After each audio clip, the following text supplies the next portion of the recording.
Hello my fellow garden gals and guys, welcome back to my channel, Serenity Now Garden. My name's Jeannie and I garden in the Zone 4B. So today I'm going to share with you a couple of clearance plants that I got at Gerton's. All of these are shrubs and I got these all for $6 or $7 each, except this dogwood here. This one was full price, but it was still a good price. It was $21. So as you could probably see, most of them are a bit distressed. So you can't really see, you know, what they're going to look like in their full glory right now, but they'll look fine in spring. Most of these, they just need a little TLC. There's one Ninebark here, right back here, that is a bit dead on the inside, so that might need a couple more years to look good, but it was so inexpensive. This is a great time of year to get clearance plants. So let me kind of share with you a few of these, and also show you some pictures too of what they look like when they don't look so distressed. Most of these are root bound and they got dried out, so when you plant clearance plants, always try to really roughen up the root ball.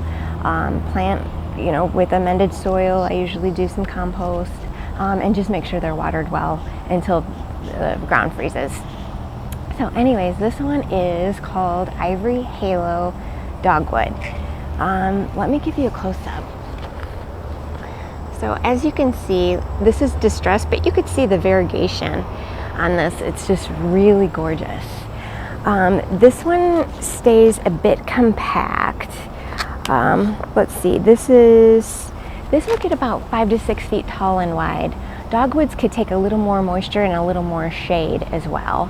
So I think I'm going to put it in back. I'm going to plant all these up when I'm done showing you, and I'll take you on a mini tour of where I planted them in my landscape so you could see. So again, that's Ivory Halo Dogwood. The stems will get a bit red in the fall, so or winter as well, so it'll look like it'll have a little winter interest. They're usually pretty deer resistant, but every once in a while the deers will eat these, so I'll probably just keep them sprayed with some liquid fence. They get these little tiny flowers, white flowers in the spring that you don't notice that much, and they get berries in the fall that you don't notice that much either. So really I got it just because of the variegation on the leaves, but I think that's going to look really good next to maybe something that is a little more like a burgundy foliage. That would look good next to. So I'm excited about that.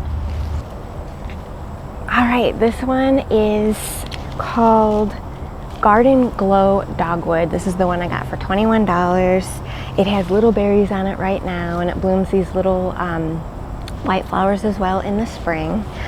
Zone 3 through 9, but look at the foliage color. I'll give you a little close-up. I mean, these are gorgeous. It's really gonna pop. I always go for gold foliage in my far back backyard beds because you could just see it so good from the house. So when I saw this, I thought it would be perfect because these can take part shade as well, just like the other dogwood, and they could take some moisture, and they also get red stems in the fall, and so you could see that have a little winter interest as well. So this one gets about 3 to 5 feet tall and wide. I'm going to put it in the very back in a partial shade area, so I can't wait for this one. I'm really excited. The gold on it almost looks like Sun King Aralia, yeah, which are just perennials, but it just really pops. So, yay, I'm excited. So the next one here. All right, so this one is a Proven Winners Proud Berry Coralberry. I'll put a picture of what it looks like when it's not distressed. But in the fall they get gorgeous pink berries.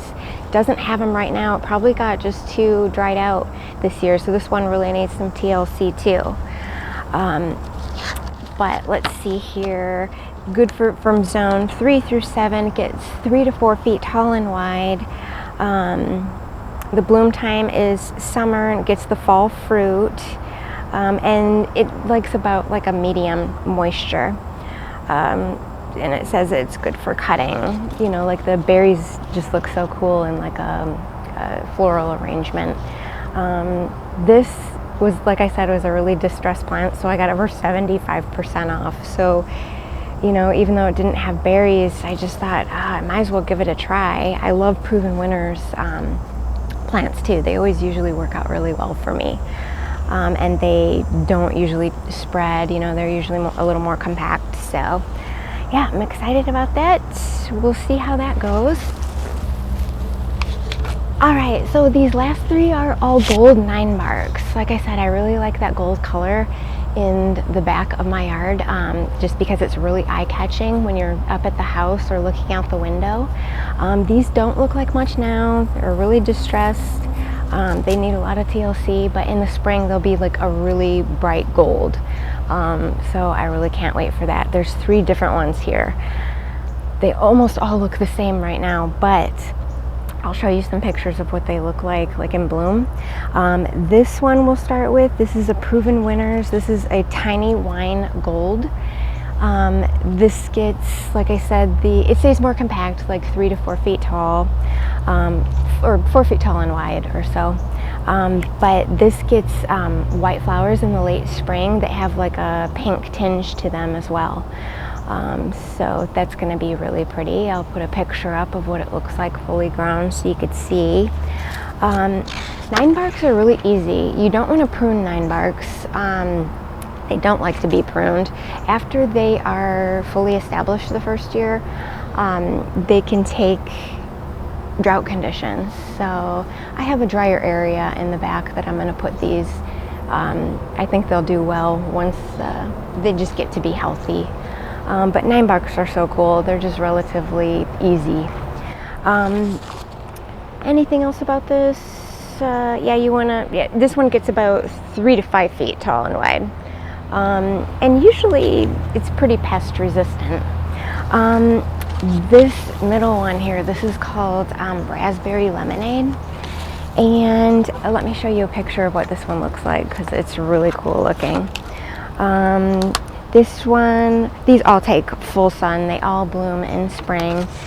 So the reason why this one is so unique is that it will have like white flowers followed by like these like reddish coral fruits, as you could see in the picture. So that's really cool. 4 foot tall and wide on this one too. So this last one is a little bit more well known. This is a Darts Gold. Like I said, not much to look at now, but it will be fantastic. The foliage will be fantastic in the spring. Same size as the other ones, around 4 feet tall and wide, so they stay pretty compact, full sun, blooms in spring, and I will put a picture up on the screen for you so you can see. So there's all the shrubs I got. Let me go plant these up and I'll take you on a mini tour of where they ended up in the landscape. If you guys like videos about clearance plants, please give me a thumbs up so I know, and consider subscribing to my channel. That would really help me out. All right guys, I'll go take you on that tour. Okay, garden friends, it just got done raining. It's a little overcast this morning. Let me just take you down my side yard here, and I'm going to show you where I planted all of these clearance shrubs. So as you probably know, I just had a ton of buckthorn removed behind all these aspen trees. So I have more of a formal bed in front of the aspens, and in back, it's all like the buckthorn mulched up. So I decided to put all of the shrubs back here. There's one of the dogwoods I put over here as well because it gets a little more shade on this side. But we're slowly getting it planted up, guys. So I'll kind of just show you where I put each one. Now I decided to put the Proud Berry Coralberry just on the right. And I put the Garden Glow Dogwood right here. Guys, doesn't this plant just pop on this, dark brown mulch? I mean, this is gorgeous. Please excuse the hostas back there too. I transplanted them. They were sun scorched. I split them, transplanted them, so they're not going to look good until next year. But I mean, I decided to put this dogwood in the middle because I just wanted to just draw the eye there. So I think that was a good choice. It's gonna get, you know, what, about 5 feet high or so. And like I said, I decided to put the Proud Berry Coralberry right here. Since there's a bunch of buckthorn mulch, this is like the edge of the formal bed going into like the buckthorn mulch. So I kind of want to put like a hedge back here, just kind of to distract from all that buckthorn mulch because I just want it to slowly break down. But this plant really needs some TLC. It'll look much better next year, I'm sure. I amended the soil really well. Gave it some compost, gave it some chicken poo. So I think it's going to be fine. I decided to put the smaller Ninebarks here. I believe this one in front was the proven winners. Yeah, I believe that one's the proven winners. Ninebark, that is the tiny wine gold. And just behind it, that is the Darts Gold Ninebark. So those will get 4 feet high. Can you imagine these being really gold in the spring and early summer? They don't look like much now since they were so distressed and a little dried out, but they'll do just fine. Ninebarks are tough. They just need some TLC. So what I did was I kind of put these around. I have these 4 snowball bush viburnums back here that get anywhere from 6 to 10 feet tall. Now, these I'm going to prune into tree form, so they'll kind of tower over the more compact Ninebarks. These will have big white blooms in the spring. So once those get big and the Ninebarks fill in, and I add a few more perennials, maybe some ground cover back here, I think it'll look really nice. So just a couple months ago, this was just a complete blank slate. So we added a whole lot. So, and this path I just put in as well.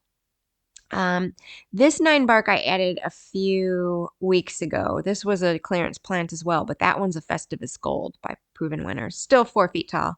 I decided to put the raspberry lemonade right here because it had a little more interest. I thought it'd be really pretty, you know, once it gets those raspberry color fruits on it when you're walking past on the trail here. So that's why I decided just to put it at the border of the trail.